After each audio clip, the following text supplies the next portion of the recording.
Bonjour et bienvenue sur le podcast Macom par 3, votre dose hebdo de motivation et de conseils pour communiquer sans vous épuiser. Je suis Hélène Gazul et je suis experte en visibilité pour les solopreneurs. Il y a quelques années maintenant, j'ai quitté le salariat pour enfin créer le job qui correspond à mon équilibre de vie. L'occasion pour moi de constater qu'il ne suffit pas d'être expert dans son domaine pour être entrepreneur. Il faut être aussi comptable, commercial, informaticien, RH et évidemment communicant. Alors, j'ai choisi d'être la partenaire com des entrepreneurs multicasquettes que nous sommes tous. À travers ce podcast et mes accompagnements, je vous partage mes conseils et mon expérience pour vous aider à communiquer simplement sans vous épuiser. Mais plus que tout, mon objectif est que vous passiez à l'action. Les conseils inapplicables et les to-do list sans fin, très peu pour moi. Si vous aimez ce podcast, pensez à le partager autour de vous et à laisser 5 étoiles sur votre plateforme d'écoute préférée. Et pour ne rien manquer, pensez à vous abonner au podcast. En attendant, je vous souhaite une bonne écoute. Bonjour, bienvenue dans le 99e épisode du podcast. La semaine prochaine, c'est le grand jour. Le grand jour pour le 100e épisode. Alors je suis ravie aujourd'hui de vous retrouver pour cet épisode. Je ne sais pas du tout ce qu'il va bien pouvoir donner. J'ai, à vrai dire, très peu de notes pour cet épisode. Je me rends compte et je me lance un peu comme ça, un peu dans le vide, en me disant, de toute façon, j'ai tellement de choses à raconter sur ce sujet que je suis pas très inquiète sur le fait de vous dire des choses ou non, mais en tout cas, ce qui m'inquiète plus, c'est l'éventuelle longueur de cet épisode. Alors je vais essayer d'être synthétique et de pas trop raconter ma vie, puisqu'il s'agit un petit peu de ça dans cet épisode, puisqu'aujourd'hui je vais vous raconter et vous expliquer un peu comment moi je fais pour être régulière dans ma communication, alors que de base je suis pas vraiment quelqu'un d'organisé. Le seul truc que j'adorais faire quand j'étais gamine, c'était ranger mes livres dans l'ordre alphabétique. Ça, c'était mon côté un peu psychorigide, mais à part ça, je peux vous dire que la chambre, c'était loin d'être irréprochable, en tout cas, on va dire de façon quotidienne. Après, j'avais quelques lubies de temps en temps, mais voilà. Eh bien, il en va de même pour ma com et pour mon business, c'est-à-dire que pendant quelques années, j'ai un peu fait tout et n'importe quoi, j'ai envie de dire, en termes d'organisation. Et donc forcément en termes de régularité, parce que clairement, quand on n'est pas bien organisé, c'est très compliqué d'être régulier, surtout quand on a des clients. Et c'est vrai que moi j'ai eu rapidement des clients, et donc forcément, je me suis rapidement trouvée à pas pouvoir faire tout ce que je voulais faire en termes de visibilité, ou tout ce que je pensais devoir faire en termes de visibilité. Alors du coup, cet épisode, j'avais envie de vous dire un peu comment j'étais passée de la Hélène d'avant à la Hélène de maintenant qui communique régulièrement. Et donc voilà, je me suis dit que ça pouvait vous inspirer, vous donner quelques pistes un peu d'organisation, de structure, etc. Donc c'est vraiment un épisode où je vais vous partager ma vie sur les 7 dernières années. Ça fait 7 ans que j'ai créé comme CO, et donc ça fait 7 ans que je communique de façon plus ou moins régulière, en tout cas au début. Alors j'espère que cet épisode vous inspirera, vous donnera des clés, et puis du coup je vous invite à éventuellement partager avec moi vos apprentissages, vos prises de conscience, etc. en message, comme vous voulez. Moi, ça me fait toujours plaisir d'échanger avec vous. Alors, j'ai envie de faire d'abord un premier état des lieux de ce que c'était avant, ou en tout cas de ce que c'était avant que je prenne conscience que ça n'allait pas. Alors, c'est vrai que c'est un peu particulier quand on travaille dans la communication, d'oser affirmer qu'à un moment donné, on n'avait pas été très bon dans sa communication. Alors c'est un petit peu paradoxal, mais en fait moi mon vrai souci, c'était un souci d'organisation et puis aussi de stratégie, il faut être tout à fait honnête. Alors en même temps, quand j'ai commencé, moi j'avais comme cible une cible bien différente de maintenant, puisque ma cible c'était les artisans et les TPE, donc j'étais plutôt partie sur quelque chose d'assez local. Et puis finalement maintenant je m'occupe plutôt des solopreneurs et puis je m'occupe surtout des solopreneurs en ligne en fait. Donc c'est vrai que autant dire que c'était une sorte de grand écart entre les deux et c'est aussi pour ça que ma communication forcément elle a évolué et que les choses étaient un peu différentes à l'époque. Alors, quand j'ai commencé ma communication et mon entreprise, j'ai fait le choix d'être partout. Euh, donc j'avais déjà bon bah mon site internet, j'avais mes réseaux sociaux, mais quand je vous dis mes réseaux sociaux, bah à l'époque bon, Instagram n'était pas aussi répandu que maintenant, mais en tout cas il y avait Google+, il y avait Facebook, Twitter, j'avais une chaîne YouTube aussi, j'avais LinkedIn, Viadeo, bref, j'étais partout, j'étais partout et donc forcément j'étais nulle part, puisque autant vous dire, je vois pas comment on peut créer du contenu pour tous ces supports toute seule. Donc là déjà, ça aurait dû m'alerter, mais bon voilà, j'avais aussi la newsletter et puis les blogs, les articles de blog. Et donc, à un moment donné, je fais le bilan et je regarde un peu en arrière et je vois que sur mon blog, il y a 10 articles que j'ai écrits laborieusement en plus de 3 ans. Et c'est clair que pour une professionnelle de la com, c'est hyper paradoxal, voire un petit peu risible, soyons honnêtes. Et en termes de newsletter, alors je suis pas retournée voir, mais de toute façon, j'avais pas non plus des résultats. Enfin, j'étais pas très régulière et je communiquais pas très très souvent, ni auprès de mes prospects, ni auprès de mes clients. Bref, c'était clairement loin d'être la panacée. En tout cas, j'étais loin de faire une démonstration de ce qu'il faut faire. La seule chose où j'étais vraiment, on va dire, impliquée et régulière, c'était les réseaux sociaux. Et en plus, je communiquais je créais du contenu différent pour les réseaux sociaux, donc ça veut dire que ça faisait quand même déjà beaucoup de travail. Donc ça, c'est le statut, on va dire, après 3-4 ans d'activité. Je me retrouve en gros avec 10 articles sur mon site internet, dont un qui m'apporte la quasi-intégralité du trafic sur mon site internet. Et puis voilà, à peu près tout, j'ai envie de dire. Bref, on est loin d'être d'être au taquet de ce qui peut être fait. Alors par contre, c'est aussi parce que j'avais des clients. Si j'avais pas eu de clients, j'aurais largement eu le temps de tout faire. Mais en l'occurrence, heureusement pour moi, j'avais des clients. Donc voilà, donc ça, et puis à un moment donné, moi, je me suis rendu compte que j'avais envie d'être plus régulière. Parce que clairement, j'avais plus envie de faire ce que je faisais, c'est-à-dire aussi distribuer des flyers, aller dans pas mal de réseaux, etc. Et ça, moi, ça me convenait plus trop. Donc, je me suis dit qu'il fallait que je sois un peu plus efficace dans ma communication et un peu plus organisée. Alors, donc du coup, j'ai retravaillé mon organisation, la structure de ma com en 3 niveaux, 3 étapes. La première étape, c'est que j'ai revu un peu mes supports.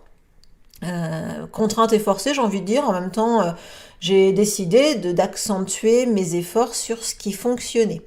Donc, je parle par exemple pour les réseaux sociaux, comme je vous l'ai dit, j'en avais quand même une bonne quantité. Et donc, déjà, il y en a qui se sont arrêtés d'eux-mêmes, parce que par exemple, Google+, ça n'existe plus. Mais j'ai arrêté Twitter, parce que Twitter, je m'y sentais très mal. Je vivais mal ma présence sur Twitter. Je comprenais pas trop, j'avais pas cette envie d'être dans la réaction instantanée, etc. Le nombre de caractères restreints, ça ne convenait pas trop à ma démarche intellectuelle. Donc là, très rapidement, j'ai arrêté Twitter.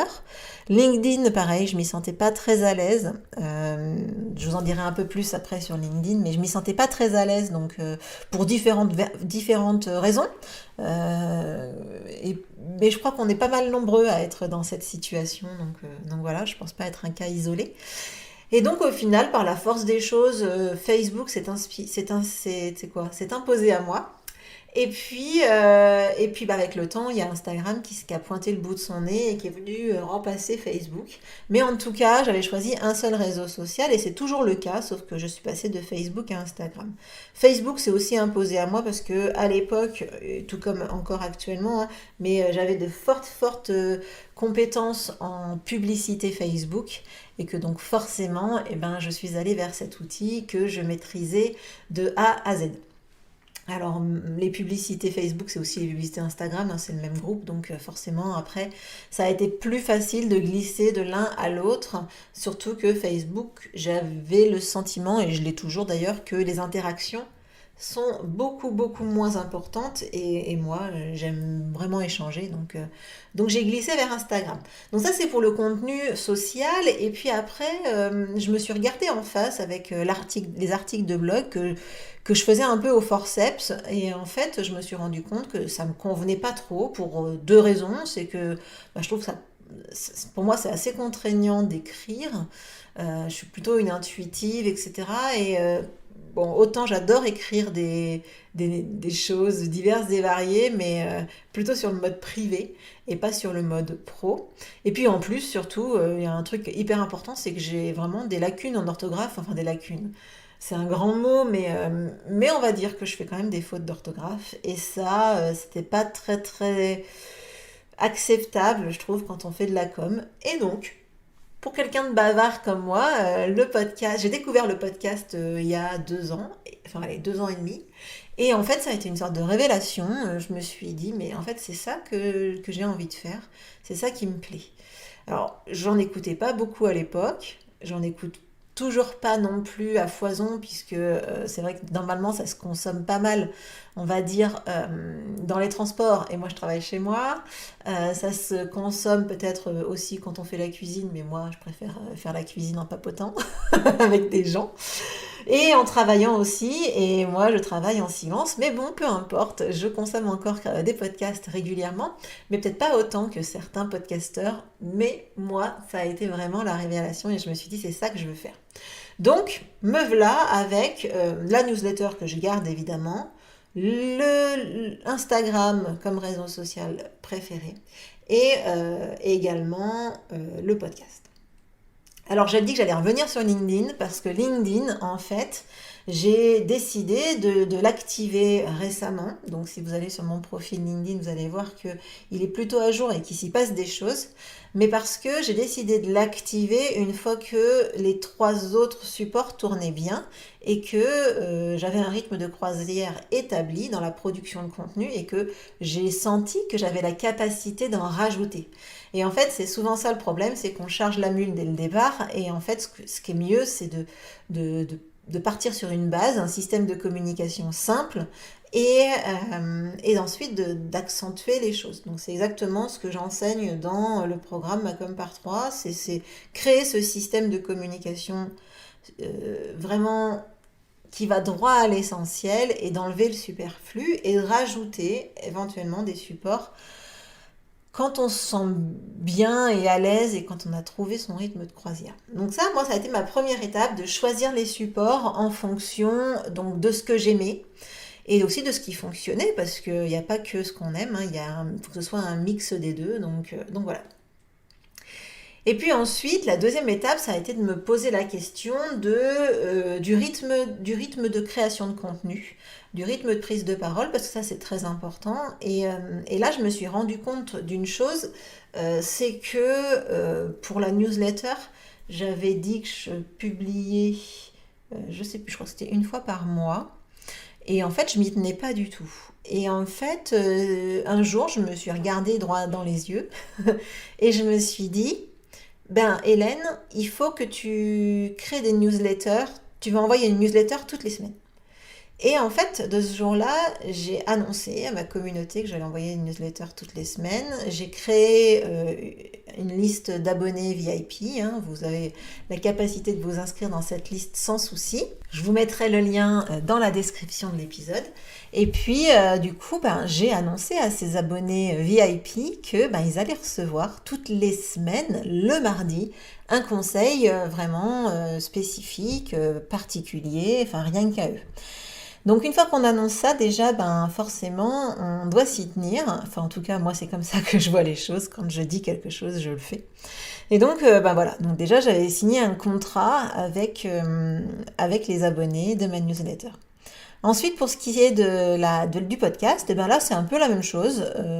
En fait, je me suis demandé quel rythme était le plus pertinent en fait pour ce type de contenu. Et les podcasts que j'aimais bien, je me suis rendu compte que ben, ils étaient publiés toutes les semaines. Donc j'ai dit, allez, je vais faire toutes les semaines. Après, j'avais fixé au début la sortie le vendredi, la sortie de l'épisode le vendredi, et puis je me suis rendu compte qu'en fait, pour moi, c'était chaud parce que le vendredi, c'est une journée qui était un peu compliquée, etc. Et en fait, je m'étais rendu compte, à l'époque, j'avais pas une très bonne organisation, que je me retrouvais souvent à faire les enregistrements le vendredi matin pour publier tant bien que mal l'épisode le vendredi dans la journée ou en fin de journée. Enfin, c'était juste horrible. Donc maintenant, les épisodes sortent le lundi, tout simplement pour que, au cas où, ben, je puisse être tranquille et si vraiment gros retard, je peux allouer 1 heure dans le week-end pour faire l'épisode du podcast. Donc ça, c'est pour les deux types de contenus, on va dire, un peu plus, on va dire, poussés, hein, parce que clairement, un épisode de podcast, c'est pas le même travail qu'un post sur les réseaux sociaux, tout comme une newsletter, c'est pas non plus le même travail.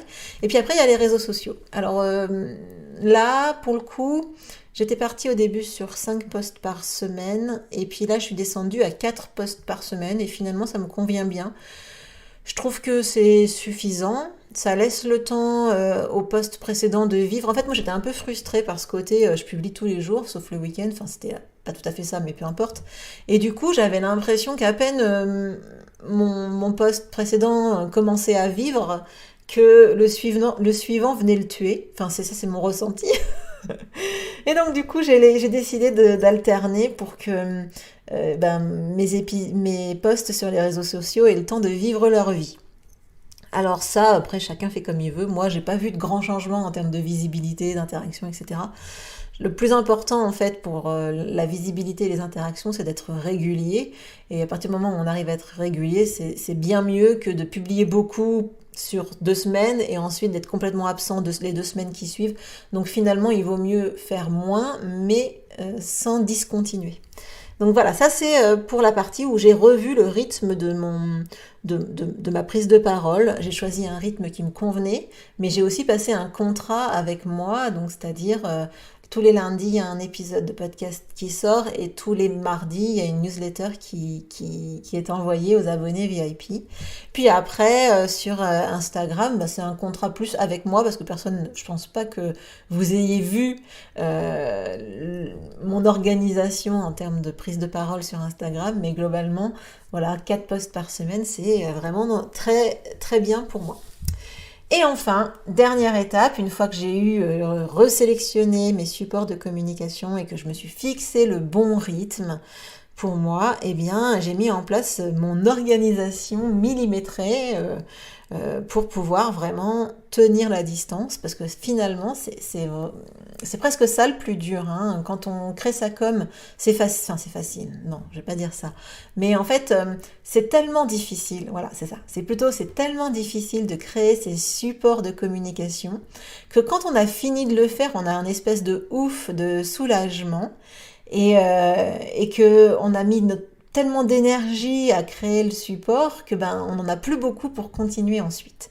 Et donc voilà. Et donc moi, l'objectif, grâce à cette organisation, c'est de ne pas me retrouver sans contenu, sans communiquer pendant un temps. Donc moi, j'ai mis en place une organisation qui fait que je crée mon contenu pour le mois suivant, un mois en avance. Donc comme ça, si jamais je prends un peu de retard, si jamais j'ai une journée moins bien, etc., ben c'est pas très grave parce que j'ai ma com du mois en cours qui tourne et puis ben, je peux éventuellement rattraper mon retard pour le mois d'après plus facilement et sans être trop stressée. Donc en gros, en quoi ça consiste mon organisation? Et ben en fait ça tient en 4 jours. Donc j'alloue en fait 4 jours par mois à ma com.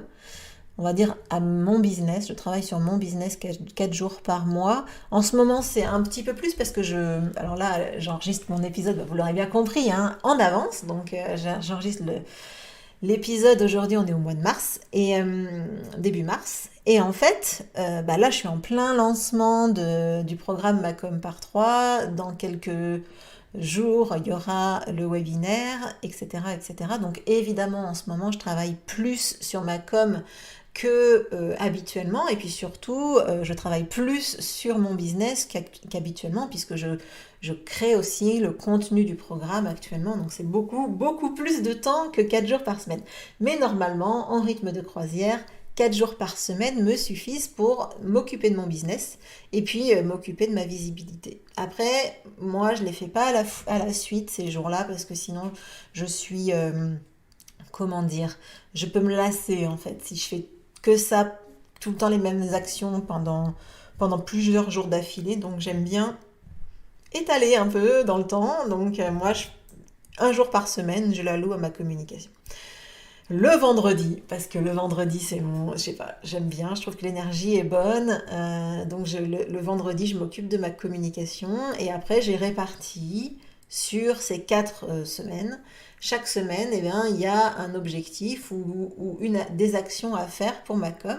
J'ai pas besoin de réfléchir, j'ai déjà identifié chaque semaine ce qu'il faut faire, comme ça c'est facile, il n'y a plus qu'à faire. J'ai pas besoin de sortir, enfin entre guillemets, de sortir mon cerveau aussi, parce que je crée le contenu, etc. Mais j'ai pas besoin de me poser la question de ce que je dois faire ou pas. Et ça, c'est génial, surtout quand on a des baisses de motivation, parce que c'est pas compliqué en fait. C'est comme aller à la salle de sport tous les mardis, voilà, ou tous les, je sais pas quel jour.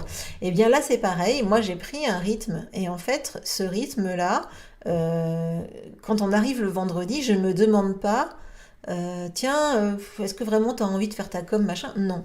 Il n'y a pas de question à se poser. Ce jour-là, c'est la com. Et si on est le 2e vendredi du mois, eh bien, ce jour-là, c'est le podcast. Et c'est tout. C'est comme ça. Il n'y a pas à tortiller, il n'y a pas à chicaner ou à se trouver des excuses. On le fait et puis c'est tout. Et c'est vrai que ça, j'ai envie de dire, ça casse un petit peu les jambes de la démotivation ou de la petite voix qui dit oh mais il fait beau aujourd'hui, si tu allais te faire une balade. Non, tu fais pas de balade parce qu'aujourd'hui c'est podcast. Point. Tu vas faire tes devoirs.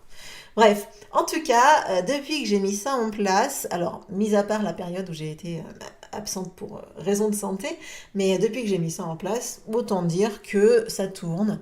J'ai pas de creux de communication. Alors c'est sûr, les plus, on va dire, spontanés, ceux qui aiment improviser leur visibilité, etc., me diront, Hélène, moi j'aime pas parce que j'aime bien faire en fonction du feeling, etc. Certes, soit, il n'y a pas de souci avec ça. Moi aussi, j'adorerais avoir tous les jours l'inspiration pour créer des posts, la motivation pour créer une newsletter. J'aimerais que ça vienne comme ça, de façon spontanée et intuitive, sauf que dans les faits, dans la vraie vie, on a autre chose à faire dans notre journée que de penser aux posts qu'on va écrire. Alors, il y en a qui ont une routine, qui vont se lever, ça va être le premier truc qu'ils font, voilà. Mais dans les faits, la majorité d'entre nous, on n'a pas le temps tous les jours de se dire tiens, si je publiais, tiens, si je faisais ci ou ça. Et j'avais d'ailleurs une cliente l'autre jour qui se reconnaîtra, qui me disait bon Hélène, j'avais bien entendu ton organisation là, mais moi j'avais pas envie de faire ça, j'avais envie de faire un peu comme j'avais envie, d'être plus dans l'instant, etc. Et là elle me dit force est de constater que depuis que j'ai arrêté d'appliquer ta méthode, tout simplement je communique plus. Donc vraiment c'est important, c'est ce qui va faire que vous allez être régulier avec le temps, et ça c'est certain, il faut s'organiser, il faut avoir une forme de contrainte, de gymnastique qu'on met en place, et avec le temps on n'a plus l'impression que c'est laborieux, en fait c'est juste un fait, à ce moment-là on est censé travailler sa communication. Voilà pour cet épisode. Alors juste pour faire une petite parenthèse, toute cette technique pour choisir les supports, créer le système de communication, fixer son rythme, s'y tenir, etc. tout ça, on l'aborde dans le programme Macom par 3, on le travaille ensemble, chaque point. On a également des lives mensuels pour rester organisé et motivé. Bref, normalement, à la fin de ce programme, donc, qui dure 3 mois pour créer le système de communication et ensuite il y a un support pendant 1 an pour justement ancrer ces bonnes habitudes, cette bonne organisation et ensuite pouvoir voler de ses propres ailes sans interruption dans sa visibilité. Donc ça, c'est le programme Macom par 3. Si vous voulez en savoir plus, je vous mets également le lien dans la description de l'épisode. Et puis si vous avez aussi envie de vous organiser dans votre com, j'ai 2 supports pour ça. Il y a la roadmap pour organiser votre communication et puis il y a aussi la masterclass.